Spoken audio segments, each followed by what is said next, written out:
Kisah Nabi Muhammad Shallallahu Alaihi Wasallam bagian 39. Berita untuk Umar.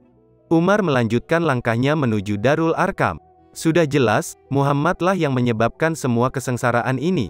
Aku harus membunuhnya agar Mekah kembali damai dan tenang. Mengenai Hamzah, aku akan bertarung dengannya. Aku yang mati atau Hamzah yang mati, itu tidak terlalu membuatku risau. Tiba-tiba, lamunannya buyar ketika Nuaim bin Abdullah menegurnya, hendak kemana, wahai putra Khattab? Aku akan menemui Muhammad. Dia yang menukar agama nenek moyang kita. Dia yang memecah belah masyarakat Quraisy. Dia memiliki banyak angan-angan bodoh. Dia yang mencaci Tuhan-Tuhan kita. Untuk semua kesalahannya itu, aku akan menebas lehernya.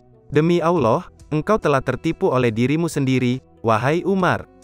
Apakah tindakanmu membunuh Muhammad akan dibiarkan saja oleh Bani Abdi Manaf? Tidakkah lebih baik engkau pulang dan mengurusi keluargamu sendiri? Umar berhenti melangkah dan bertanya tajam, keluargaku yang mana?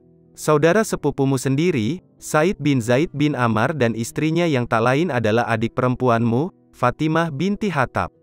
Mereka telah mengikuti ajaran Muhammad, urusi saja mereka dulu. Umar segera membalikkan badan dan melangkah cepat menuju ke rumah adiknya. Kalau itu benar, aku akan bertindak pada Said bin Zaid seperti yang pernah dilakukan oleh ayahku yang garang. Al-Khattab, kepada ayah Said, Zaid bin Ammar. Berani-beraninya dia memeluk Islam, sedangkan dia tahu aku membenci agama itu.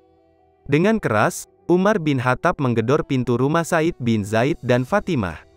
Suaranya berdentum-dentum keras mengejutkan siapa saja yang ada di dalam rumah. Sudah bisa diduga, kali ini akan jatuh lagi korban dalam penganiayaan yang menimpa kaum muslimin. Amuk Umar bin Khattab. Di dalam rumah, Said dan Fatimah binti Khattab sedang mengikuti ayat Al-Quran yang dibacakan oleh Habab bin Al-Arad. Begitu pintu berguncang diketuk Umar, Said dan Fatimah segera menyembunyikan Habab. Fatimah segera menyembunyikan lembaran-lembaran yang tadi mereka baca di bawah pahanya. Said membuka pintu dan Umar bergegas masuk. Suara apa yang baru kudengar itu? Bentak Umar.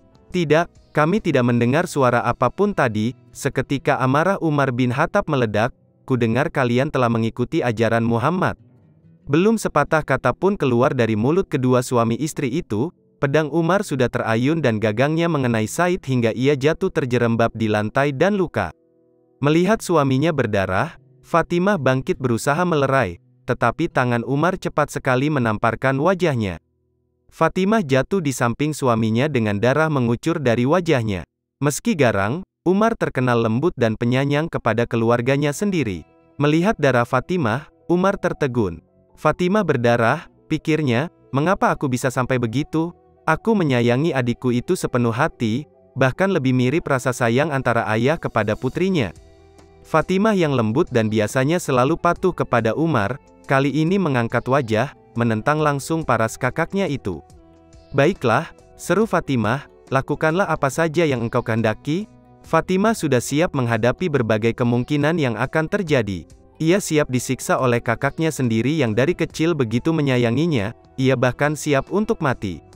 Kedua tangannya terentang, seolah siap menerima tikaman pedang Umar ke dadanya. Al-Quran bukan mantra syair.